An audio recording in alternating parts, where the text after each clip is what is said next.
The novel that I have chosen to view through a feminist lens is The Awakening by Kate Japan. Now, The Awakening was published in 1900, which was right at the end of the Victorian era.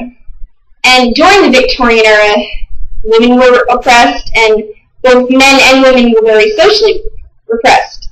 So, this novel was not very well received by critics. And once you know more about the plot, you'll understand why.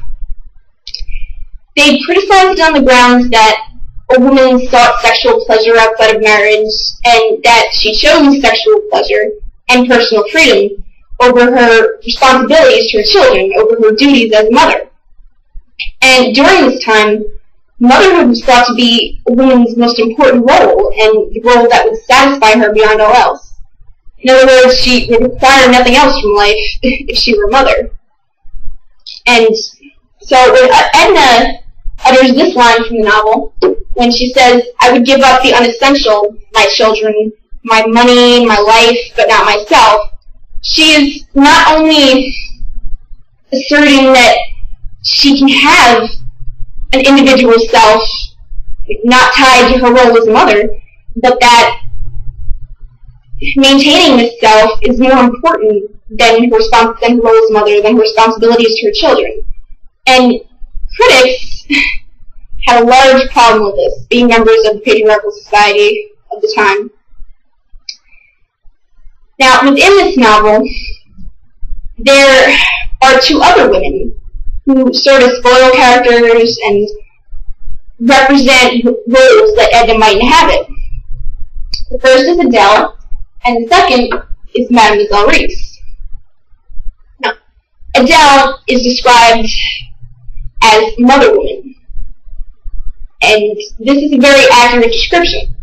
She's married, perpetually pregnant, takes great joy in being a mother, and although she's also very, very sensuous and open about her sexuality, she has no sexual feelings of her own, really.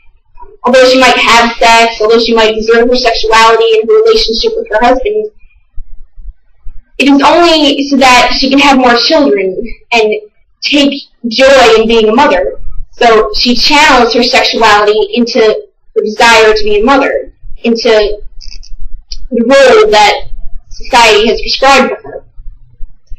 So clearly, this is not the role that Edna chooses. Mademoiselle Reisz, on the other hand, she's at the very opposite end of the spectrum. She's childless, unmarried, kind of social outcast. She makes her living as a pianist, as an artist. So she, unlike Adele, is financially and socially independent and has control over herself, has personal freedom. And this is appealing to Edna, very much so, because when she returns from her vacation in Grand Isle, during which she has this sexual awakening and decides to claim personal independence and reject all societal institutions, including marriage, motherhood, and religion, she dabbles in the arts. She has always liked painting, and then she decides to take it seriously, to pursue it seriously, like Mademoiselle Reisz. But now Mademoiselle Reisz warns her. She says to her, "Hey, you can't really say that you're an artist. In order to be an artist, in order to lead the type of lifestyle that I do, you must have the artist's soul, which dares and defies." And this is something that Edna cannot manage either. It's something that she does not possess, as the ending of the novel makes very clear. So, Edna is between these two roles. She cannot inhabit either, and as the novel makes perfectly clear, this is a problem. This ultimately leads to her demise, to her undoing. I don't really want to spoil the ending of the novel for you, but I have to for the purpose of this discussion.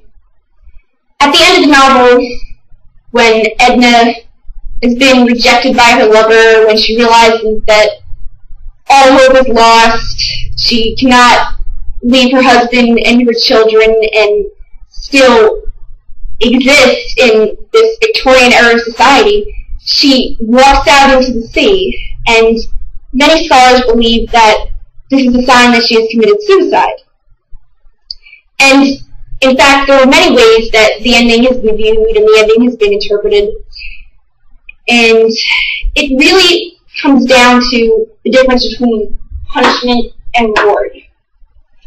Now, at the time this book was written, punishment was the obvious choice when interpreting the ending of the novel.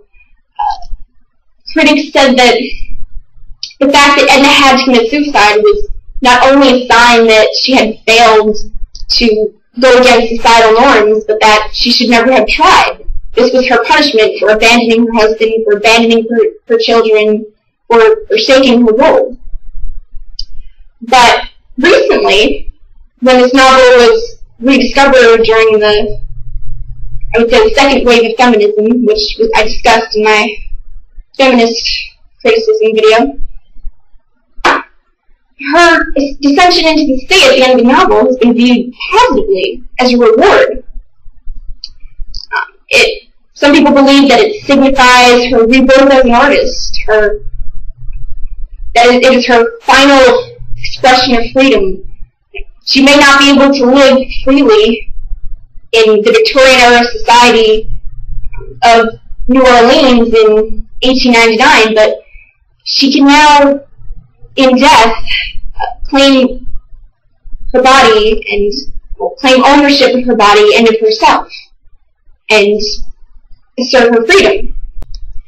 But no matter how you interpret the novel, whether you like Edna Pontellier or not, this video, I hope, will serve as an example of how feminist criticism might be applied.